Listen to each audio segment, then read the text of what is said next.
কবন park আনুষ্ঠানিকভাবে Shri Chamarajendra park একটি landmark park Bengaluru শহরের কেন্দ্রস্থলে অবস্থিত। কেন্দ্রীয় প্রশাসনিক এলাকা মূলত 1870 সালে মেজর জেনারেল রিচার্ড সানকির অধীনে তৈরি করা হয়েছিল। তখন মহীশূর রাজ্যের ব্রিটিশ প্রধান প্রকৌশলী একটি 100 একর এলাকা জুড়ে ছিল।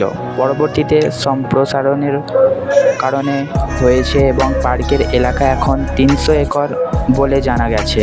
এটি প্রচুর উদ্ভিদ এবং প্রাণী জগতের বৃক্ষরোপণের সমৃদ্ধ রেকর্ড করা ইতিহাস রয়েছে, যার সাথে অসংখ্য চিত্তাকর্ষক এবং নান্দনিকভাবে অবস্থিত ভবন এবং বিখ্যাত ব্যক্তিদের মূর্তি রয়েছে এর প্রাঙ্গণে।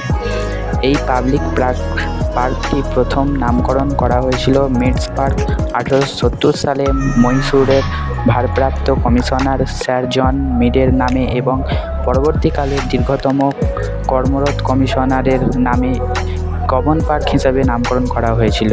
স্যার মার্ক কবন মহীশূর রাজ্যে শ্রী কৃষ্ণরাজ ওয়াদিয়ার শাসনের রৌপ্য জয়ন্তী স্মরণে 1927 সালে পার্কটির নাম আবার শ্রী চামারাজেন্দ্র পার্ক। 19 শতকের রাজ্যের শাসক শ্রী চামারাজেন্দ্র ওয়াদিয়ার এর স্মরণে, যার শাসনামলে পার্কটি অস্তিত্বে এসেছিল।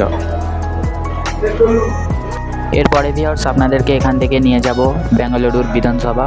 তো চলুন আপনাদেরকে বেঙ্গালুরুর বিধানসভা দেখাই। কবন পার্ক সম্পর্কে যতটুকু জানলাম আপনাদেরকে জানালাম।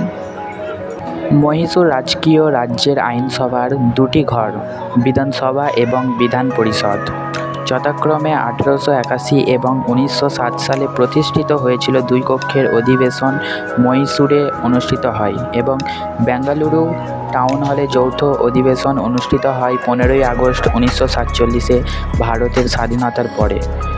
মহীশূর ভারতে যোগ দেয় এবং মহীশূর রাজ্যের রাজধানী স্থানান্তরিত হয় বেঙ্গালুরুর দুটি বাড়িতে স্থানান্তরিত দ্বারা কোচেরি।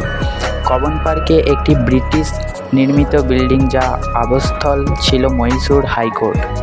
আরও প্রশস্ত হাইকোর্টের প্রয়োজনীয়তার সাথে উভয় ঘরকে মিটমাট করার জন্য 2টি তলা সহ একটি নতুন ভবনের পরিকল্পনা করা হয়েছিল এবং 13ই জুলাই 1951 ভারতের প্রথম প্রধানমন্ত্রী জওহরলাল নেহেরু ভবনের ভিত্তিপ্রস্তর স্থাপন করেছিলেন।